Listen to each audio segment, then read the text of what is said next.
So today we will discuss the important eras of history. In this part, in this class, we will read about the important eras. पिछला first part में हम लोगों ने पढ़ा था history क्या होता है, हिस्ट्री में डेट और टाइम पीरियड ये सब कैसे उसका कैसे रिप्रेजेंट करते हैं, डेट कैसे रिप्रेजेंट करते हैं, टाइम, हम लोगों ने ये सारा कुछ पढ़ा था। आज हम लोग पढ़ेंगे कुछ इम्पोर्टेंट एराज जो कि हिस्ट्री में यूज हुए। ठीक है, first one is Kali era. सबसे पहला जो एरा है वो कौन सा एरा है? सबसे पहले देख रहे हैं कौन सा एरा है, काली एरा। काली एरा का स्टार्टिंग कब से अप्रोक्सीमेट किया जाता है? Means this dates which have been given for the representation of the eras are not exact date, means we can't say that exactly, क्योंकि ये सब जो है बस ये आर्कोलॉजिकल ये से सर्वे से और प्रेडिक्ट किया गया है। ठीक है, तो शक एरा, ये काली एरा जो है वो शुरुआत माना जाता है कब से? 1300 और 3101 से, मीन्स 3101 बीसी में। और यदि इसको कंपेयर करें किसी और दूसरे चीज से तो इस ये जो एरा कब का एरा है, तो that is the era just 20 year after the end of Mahabharata war. Mahabharata war के एंड के जस्ट 20 साल के बाद का एरा जो होगा वो कौन सा एरा कहला रहा है? काली एरा। अब महाभारत यहाँ पर एक वर्ड है, तो महाभारत यू बेटर नो कि महाभारत एक बहुत बड़ा हम लोगों के लिए क्या है, एक महाकाव्य है जिसमें लगभग 2 लाख जो है छंद हैं, वर्सेस जो हम लोग बोलते हैं ना, राइम के साथ जो लाइन, वह स्टेटमेंट, वह लाइन जो पढ़ने में राइमिंग टाइप का लगे, राइम उसमें राइम टाइप का उच्चारण हो। ठीक है, रिदमिक प्रोनाउंसिएशन हो। ठीक है, तो उसको हम लोग बोलते हैं वर्सेस। तो 2 लाख वर्सेस यूज्ड हैं। और ये महाकाव्य किनके द्वारा कंपोज किया गया था? तो महर्षि Ved Vyas, you better no, लेकिन वेद व्यास के द्वारा। और ये कौन से लैंग्वेज में कंपोज किया गया है? संस्कृत लैंग्वेज में। ठीक है, दूसरा एरा का यदि बात करें अनदर, तो वो कौन सा एरा है? सप्तर्षि और लौकिक एरा। कौन सा एरा? सप्तर्षि और लौकिक एरा, जिसका शुरुआत कब माना जाता है? 3076 बीसी में। कब? तो 3076 बीसी में लगभग मतलब यदि बात करें कि 25 काली एरा के बाद, 25 काली एरा के बाद, इट मींस इसमें से 25 क्या कर दोगे? क्या कर दोगे? माइनस कर दोगे। ठीक, तो 25 काली एरा के बाद सपोज किया जाता है किसका एरा? सप्तर्षि एरा और लौकिक एरा। ठीक है, बीसी और एडी, तो बीसी और एडी ऑलरेडी मैंने तुम लोगों को बता रखा है। यदि बीसी में आप लिखोगे 3076 बीसी, ठीक है, और 3077 बीसी, तो इस दोनों में जो है, और मान लो कि ए का जन्म हुआ 3076 बीसी में और बी का जन्म हुआ 3077 बीसी में, तो बड़ा कौन होगा इन दोनों में? बड़ा ये होगा। ठीक है, कौन बड़ा होगा? ये बड़ा होगा। ओके, ठीक है, तो बोला जा रहा है कि इसके 25 ईयर एक्सपायरी के बाद, after the expiry of 25 year, इसके 25 साल बाद, ठीक है, तो क्या होगा? छोटा वाला आएगा। ठीक, तब ना इससे जो है इसके कंपैरिजन में ये छोटा होगा, अदरवाइज होगा नहीं। तो सप्तर्षि एरा को माना जाता है 3076 बीसी से, और means just that means after the 25 year expiry date of what? Kali era. Next Vikram era और कृत एरा या मालवा एरा, तुम तीनों में से कुछ भी बोल सकते हो, विक्रम, कृत या फिर मालवा एरा एक्चुअल में ये जो एरा है इसका स्टार्टिंग ये 57 और 58 दोनों में से कुछ भी सपोज किया जाता है, ठीक है। 58 और 57 अप्रोक्सीमेट किया गया है, ठीक है। इस एरा का जो प्रचलन है वो किनके द्वारा लाया गया था, मतलब ये एरा जो है यूज में किनके द्वारा लाया गया था, तो have you heard the name Vikramaditya? Vikramaditya के द्वारा, विक्रमादित्य जो किंग थे कहाँ का, उज्जैनी का। कहाँ का किंग थे? उज्जैनी, ठीक है। उज्जैनी का किंग थे, उज्जैनी मालवा, ठीक है, किंग थे। उन्होंने इस एरा को प्रचलन में लाया था। For what purpose? तो for commemorating his victory over what? Over the Shaka. Shaka लोगों पर अपना विजय प्राप्त करने के फलस्वरूप उस विजय को यादगार बनाने के लिए इन्होंने मालवा एरा, विक्रम एरा या फिर कृत एरा का स्टार्टिंग किया 57-58 बीसी में। आफ्टर देन है शक एरा। शक एरा का स्टार्टिंग कब होता है? तो शक एरा का स्टार्टिंग हो रहा है 78 AD में। When? तो 78 AD, which was this era was commenced by Kushan ruler Kanishka. किसके द्वारा? तो कुषाण वंश था, ठीक है, कुषाण डायनेस्टी, उसका शासक थे कौन? कनिष्क। उनके द्वारा इस एरा को प्रचलन में लाया गया। कौन सा एरा को? शक एरा। ये भूलना नहीं सब, ये शक एरा काफी इंपॉर्टेंट है हमारे मॉडर्न इंडिया के यूज में भी इसको लाएंगे हम लोग। जब हम लोग कैलेंडर का, ऑफिशियल कैलेंडर का बात करेंगे तो उसमें शक एरा का यूज होगा। ग्रेगोरियन कैलेंडर के साथ शक एरा भी यूज किया जा रहा है, एडी के साथ शक एरा भी यूज किया जाएगा, इसलिए इसको भूलना नहीं सब, ठीक है। कनिष्क के द्वारा इसको प्रचलन में लाया गया था, ठीक है। इस शक एरा को और हम किस नाम से जानते हैं? तो शालिवाहन शकाब्द के नाम से भी जानते हैं। कहां पर? तो भारत के दक्षिणी क्षेत्र में, साउथ इंडियन रीजन में शक एरा को शालिवाहन शकाब्द के नाम से हम लोग जानते हैं। ओके, अभी देखो मैंने अभी थोड़ी देर पहले बताया कि गवर्नमेंट ऑफ इंडिया जो है शक एरा को यूज करेगा, ठीक है, वो पढ़ना है आप लोगों को, बताऊंगा मैं। अभी देखो यहाँ पर ये मेंशन किया हुआ ही है कि government of India adopted Shaka era along with Gregorian calendar as national calendar on 22 March 1957। कब इसको एक्सेप्ट किया? 1957 को शक एरा को ग्रेगोरियन कैलेंडर के पैरेलल ऑफिशियल कैलेंडर के रूप में, नेशनल कैलेंडर के रूप में एक्सेप्ट एडॉप्ट किया गया, ठीक है। इस कैलेंडर में जो शक एरा वाला जो कैलेंडर है उसमें जो फर्स्ट मंथ होता है वो क्या होता है? चैत्र होता है। चैत, बैसाख, जेठ, आषाढ़, सावन, भादो, तुम लोग पढ़ते हो ना श्रावण वैसा, ठीक है। शक एरा का यदि हम लोग ये करें एडी से कंपैरिजन करेंगे तो ये शक एरा स्टार्ट हो रहा है कब से? तो 1879 से, ठीक है, 1879। यदि इससे कंपेयर करेंगे कि 1957 में ये हुआ था, क्या बोलते हैं, एडॉप्ट किया गया था, तो ये हो गया 1957 एडी के रेस्पेक्ट में, ठीक है। और ये हो गया 1879 किसके रेस्पेक्ट में? शक एरा के, मतलब ये ग्रेगोरियन कैलेंडर का डेट है और ये शक कैलेंडर का डेट है, शक एरा वाला कैलेंडर, ठीक है। It means if you will say that कि जो शक एरा को एडॉप्ट किया गया, शक कैलेंडर को एडॉप्ट किया गया नेशनल कैलेंडर के रूप में इंडियन के गवर्नमेंट के द्वारा, कब? तो ड्यूरिंग द मंथ चैत 1879 मींस ये शक एरा वाला कैलेंडर के डेट के अनुसार। और यदि वही बोलेंगे कि ग्रेगोरियन कैलेंडर के अनुसार यदि बोलेंगे कि इंडिया कब एडॉप्ट किया शक एरा को नेशनल कैलेंडर के रूप में, तो बोलेंगे 22 March 1957। You understand properly? Okay. Next one is Kalchuri era, which was started, means just predicted to start in 248 AD। 248 AD में इसका शुरुआत माना जाता है। इसका फाउंडेशन किनके द्वारा किया गया था? अभीर किंग के द्वारा। अभीर किंग कौन थे?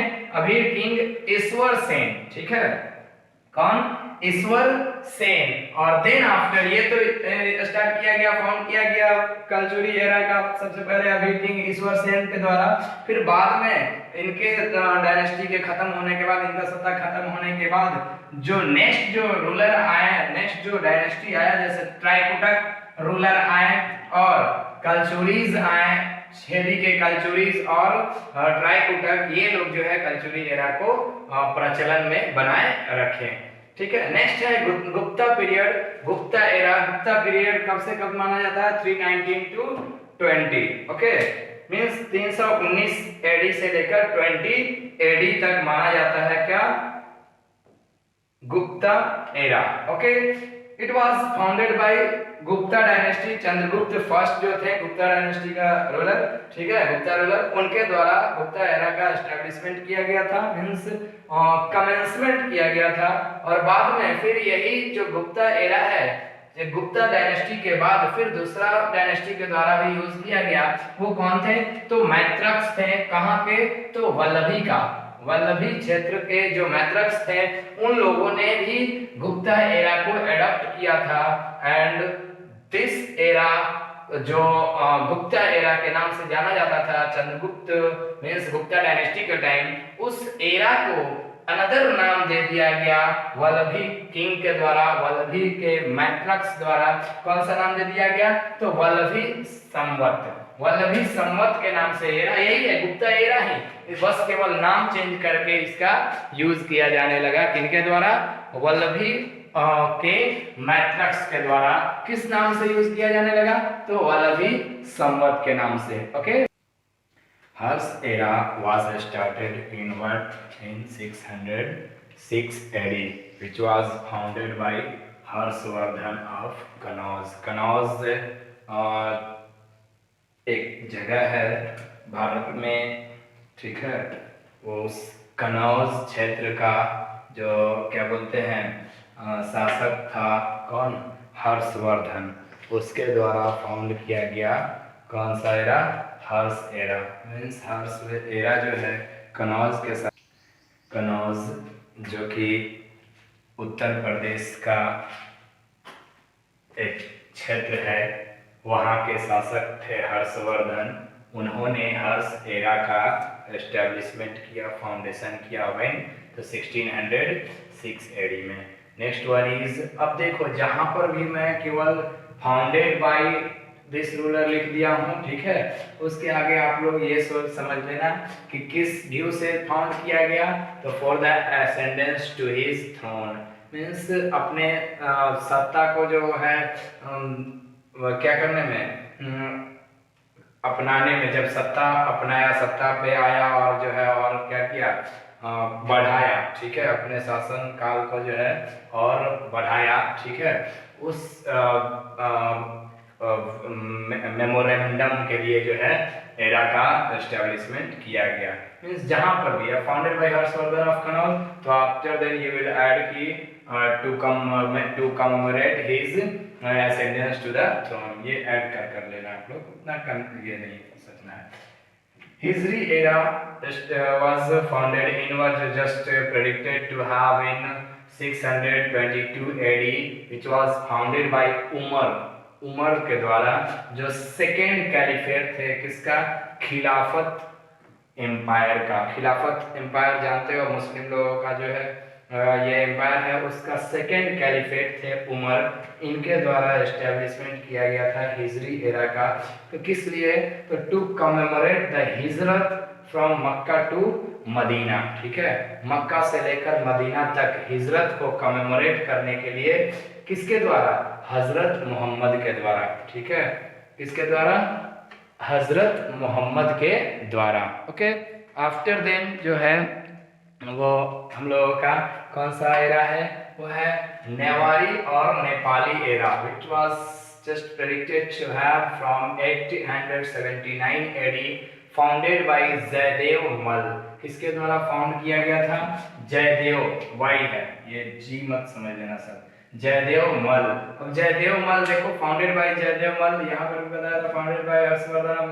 तो जयदेव मल के द्वारा, after then you will add की to commemorate his ascendance to the throne. Okay, after then Chalukya era, Chalukya or Vikram era, it was predicted to have in 1076, means 1076 AD, which was founded by Vikramaditya VI, the Chalukya ruler, ठीक है, चालुक्य शासक थे। कौन सा जगह का? कल्याणी का, कहाँ का, कल्याणी का थे। ठीक है, नेक्स्ट है लक्ष्मण एरा। लक्ष्मण एरा कब से माना जाता है? 1119 से माना जाता है। फाउंड किसके द्वारा किया गया था? लक्ष्मण सेन के द्वारा, जो कि सेन रूलर थे, कहाँ का, बंगाल का। कहाँ का सेन रूलर थे? बंगाल का। नेक्स्ट है इलाही। इलाही तो तुम लोग नाम सुने होंगे, दिने इलाही अकबर के द्वारा स्टार्ट किया गया था। इलाही, दिने इलाही का मतलब क्या होता है? In the view of Akbar सर्वधर्म समभाव, मतलब कहने का कि सारा धर्म जो है एक समान है। ठीक है, मीन्स ये सारे धर्म को एक समान मानते थे अकबर, और उसी व्यू से इन्होंने इलाही एरा का क्या किया, ये किया, फाउंडेशन किया। Means Ilahi was founded in 1556 by Mughal ruler Akbar. ठीक है, 1556 एडी से माना जाता है। ये फाउंड किनके द्वारा किया गया था? मुगल रूलर अकबर के द्वारा। व्हेन 1584 एडी में, जिसको 1658 एडी में औरंगजेब ने क्या कर दिया? एबोलिश कर दिया, यूज से, कि नहीं ऐसा नहीं है, ये इस चीज को मैं एक्सेप्ट नहीं करता हूँ, ये नहीं माना जाएगा। आफ्टर देन राजशक एरा, जो कि 1675 एडी से माना जाता है, 1675 एडी से माना जाता है। किसके द्वारा फाउंड किया गया था?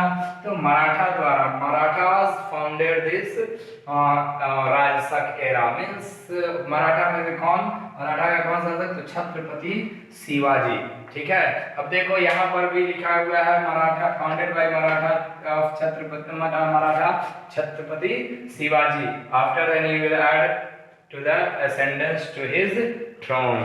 ठीक है, to commemorate the ascendance to his throne। ये सारा चीज जो है, अब हम लोगों का जो है, तो ये था कुछ इम्पोर्टेंट एराज जिसे हम लोगों को जानना जरूरी था to understand the next topic which we are going to read। Okay, तो अब हम लोग बढ़ेंगे नेक्स्ट टॉपिक की तरफ। नेक्स्ट टॉपिक की तरफ बढ़ने से पहले थोड़ा सा हम लोग पढ़ लेंगे किस चीज़ के बारे में? तो development sequence of Gregorian calendar और क्रिश्चियन और जूलियन कैलेंडर। ठीक है, जो ग्रिगोरियन कैलेंडर है वो कैसे कैसे डेवलप हुआ, वो चीज़ हम लोग देख लेते हैं, उसके बाद फिर आगे बढ़ेंगे हम लोग। उसके बाद तो हम लोग देख रहे हैं development sequence of Gregorian calendar. Gregorian calendar जो है कैसे कैसे मॉडिफाई हुआ, कैसे कैसे डेवलप हुआ, ये हम लोग देखेंगे। तो सबसे पहले यदि हम लोग ग्रिगोरियन कैलेंडर का बात करें, तो Gregorian calendar is a modified form of Christian calendar, and Christian calendar is a modified form of Julian calendar। It means firstly Julian calendar was introduced, then after Christian calendar was introduced, and then after Gregorian calendar was introduced and come into being। Julian calendar was introduced in 46 BC। When was Julian calendar introduced? Julian calendar was introduced in 46 BC by Roman king Julius scissor. किसके द्वारा? तो Julius Caesar के द्वारा क्या किया गया? Julian calendar का introduction किया गया था। Means Julian calendar was introduced by Roman king Julius Caesar in 46 BC। After then Christian calendar was introduced in 527 AD by whom? तो बाय डियोनिसियस एक्जिगस। किसके द्वारा? तो मॉन्क थे, एक मॉन्क, भिक्षुक, जानते हो ना मॉन्क आप लोग, बुद्धिस्ट मॉन्क डायोनिसियस एक्जिगस के द्वारा क्या किया गया था? क्रिश्चियन कैलेंडर का ये किया गया था संपादन, means introduced. It was introduced by a monk Dionysius Exiguus in 527 AD। After then ये क्रिश्चियन कैलेंडर को फिर मॉडिफाई किया गया, किसके द्वारा? तो रोमन पोप ग्रेगरी 13 के द्वारा, और उस कैलेंडर का नाम क्या दिया गया? Gregorian calendar. ठीक है, अब देखो अभी तक हम लोगों ने जितना भी एरा पढ़ा, शक एरा, विक्रम एरा, इलाही एरा, राजशक एरा, इतना सारा, बहुत सारा एरा, गुप्ता एरा, बहुत सारा एरा हम लोगों ने पढ़ा। उसमें ये विक्रम एरा, शक एरा और हिजरी एरा, ये 3 बेसिक एरास को छोड़ दे यदि, तो बाकी जितने भी एरास हैं वो या तो टाइम के साथ फिनिश हो गए हैं, खत्म हो गए हैं, विलुप्त हो गए हैं, कोई उसको यूज नहीं करता है, या फिर यदि यूज होता भी है तो किसी स्पेसिफिक रीजन में ही, बहुत कम ऐसे क्षेत्र हैं जहां पर ये यूज होता है। शक संवत, अब देखो ये जो हम लोग बात कर रहे थे पहले, मैंने बताया था कि शक संवत, शक एरा का जो है यूज किया जाएगा इंडियन गवर्नमेंट के द्वारा ऑफिसेज में, इंडियन गवर्नमेंट सेक्टर्स में। तो शक संवत जो है वो कुछ गवर्नमेंट सेक्टर्स में यूज किए जाते हैं ऑफिशियली, ठीक है, means officially only it is used, customarily usually it is used, not it is used practically, ठीक है, ये ऑफिशियली यूज किया जाता है कुछ गवर्नमेंट सेक्टर्स में शक संवत, जबकि ग्रेगोरियन कैलेंडर जो है हर जगह यूज किया जाता है प्रैक्टिकली। हम लोग अपने घर में जो कैलेंडर यूज करते हैं वो कौन सा कैलेंडर है? ग्रेगोरियन कैलेंडर है, ठीक है। अब देखो यहां तक तो हम लोगों ने समझ लिया।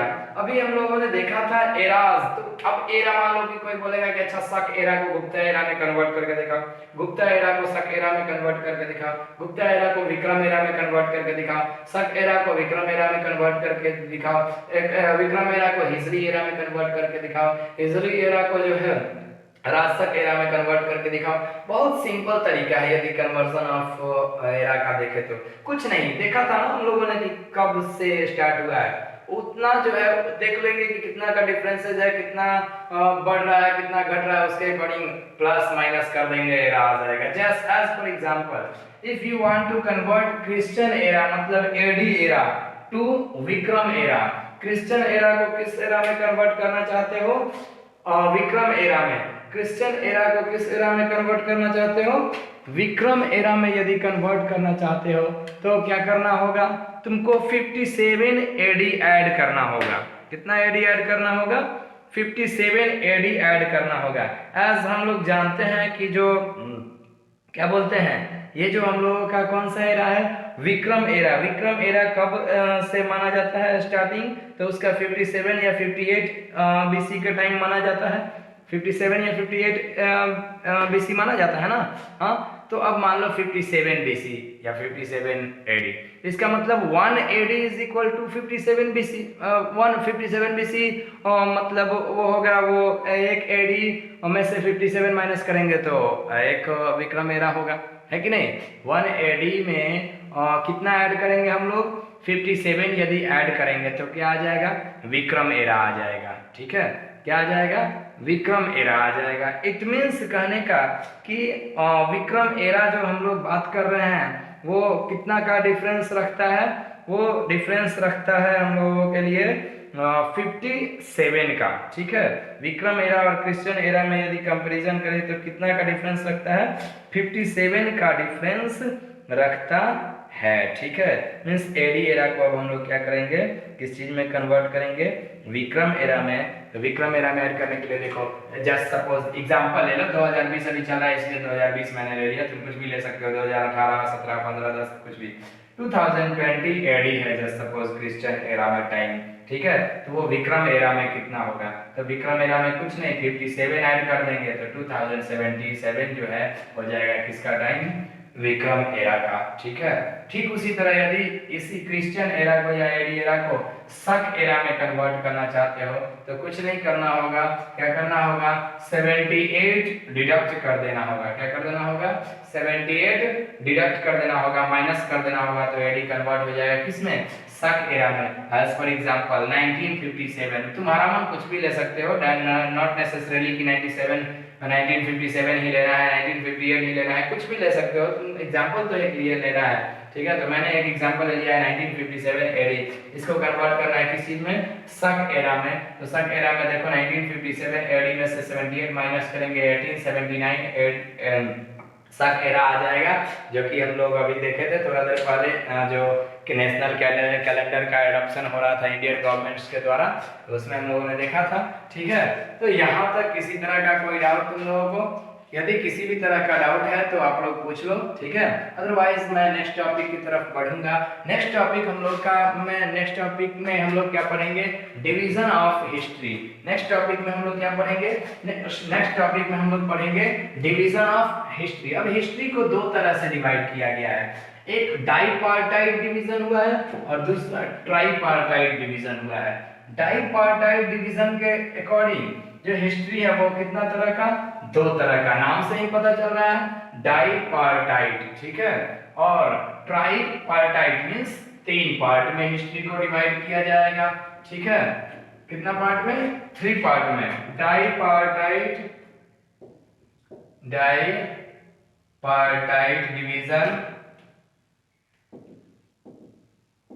एंड डाइपार्टाइट डिवीजन के अकॉर्डिंग दो प्री हिस्टोरिक एंड हिस्टोरिक, और दूसरा क्या, ट्राइपार्टाइट डिवीजन। ट्राइपार्टाइट डिवीजन की बात करें हम लोग तो इसके according 3 part, pre historic,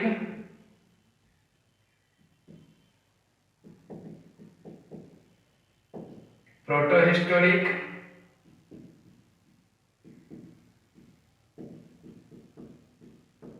and historic.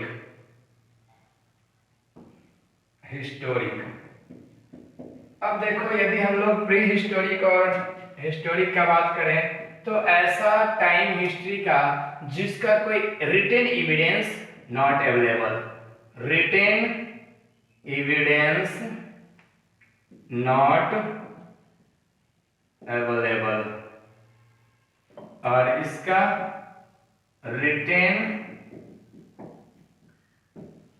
Evidence available.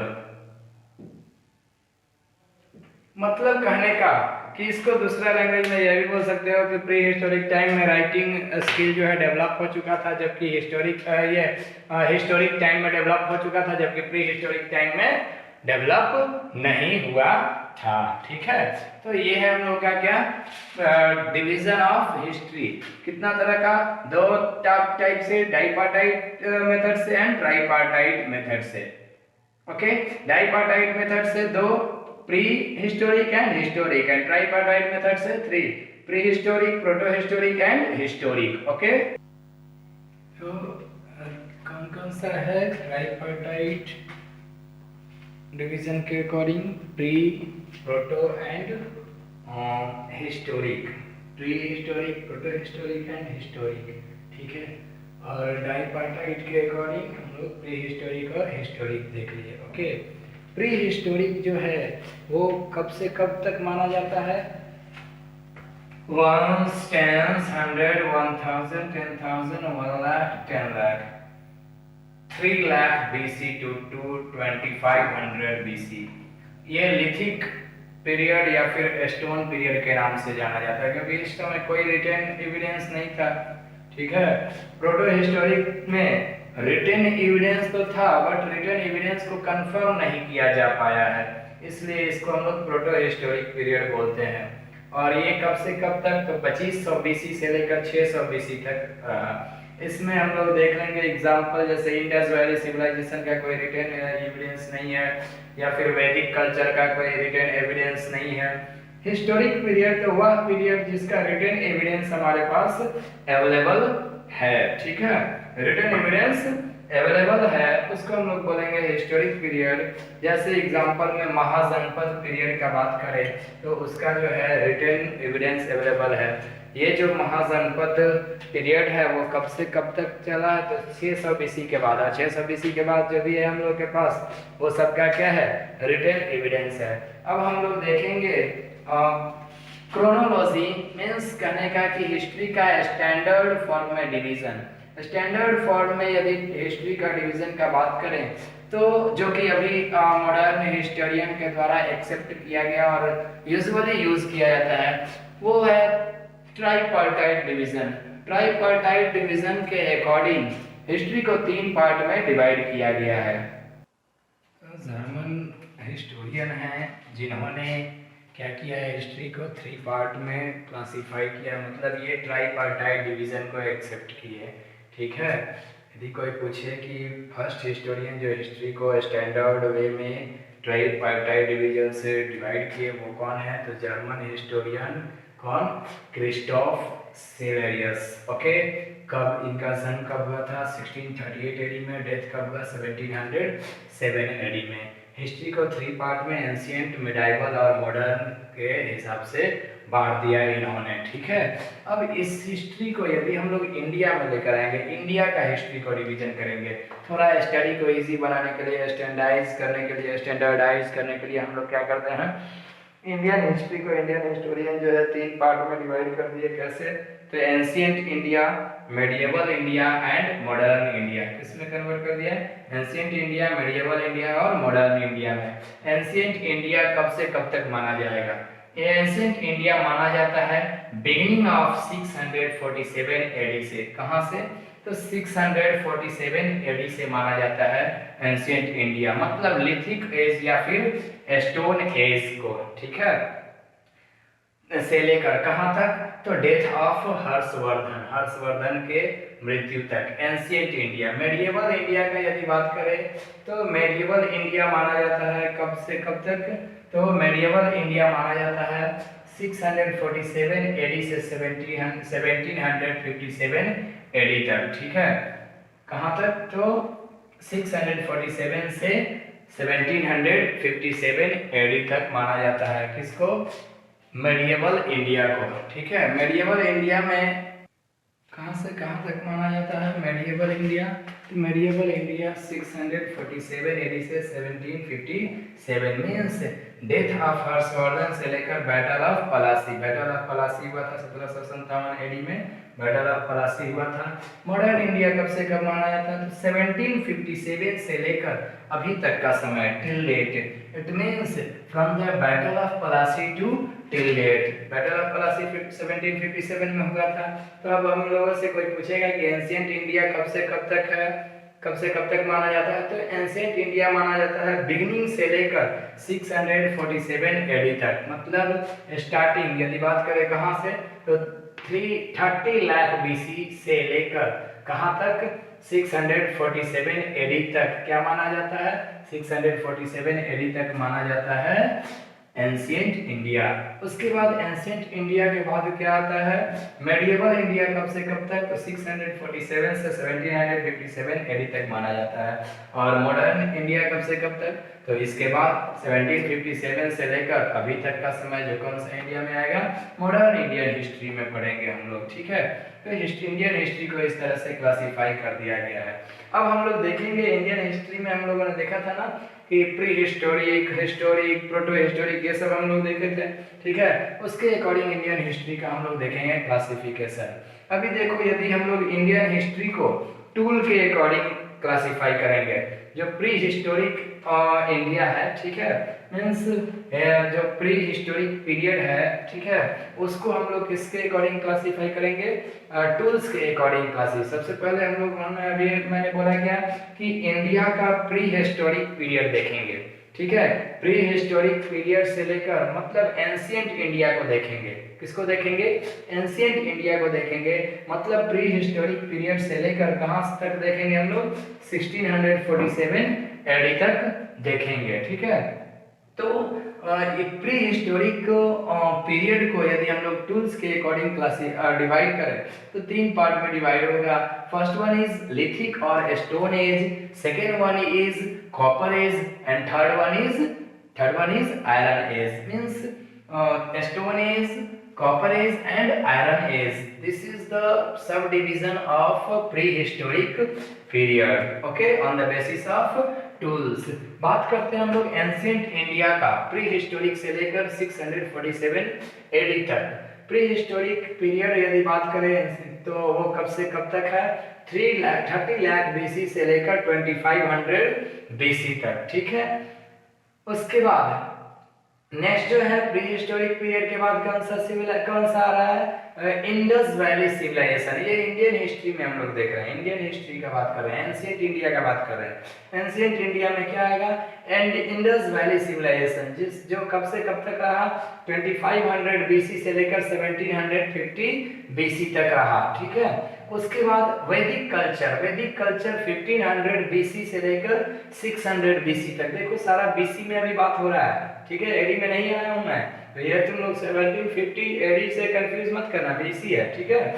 1500 BC से लेकर 600 बीसी वैदिक वैदिक कल्चर है, ठीक है। उसके बाद महाजनपद पीरियड भी इंडिया में आया था। महाजनपद पीरियड कब से कब तक माना जाता है, महाजनपद पीरियड माना जाता है 600 बीसी से लेकर 322 बीसी तक, ठीक है। उसके बाद मौर्य पीरियड, चंद्रगुप्त मौर्य ये सब जानते हो, तो मौर्य पीरियड का कब से कब तक आया इंडिया में, मौर्यन पीरियड 322 बीसी से लेकर 185 बीसी तक मौर्य काल रहा, मौर्यन पीरियड रहा।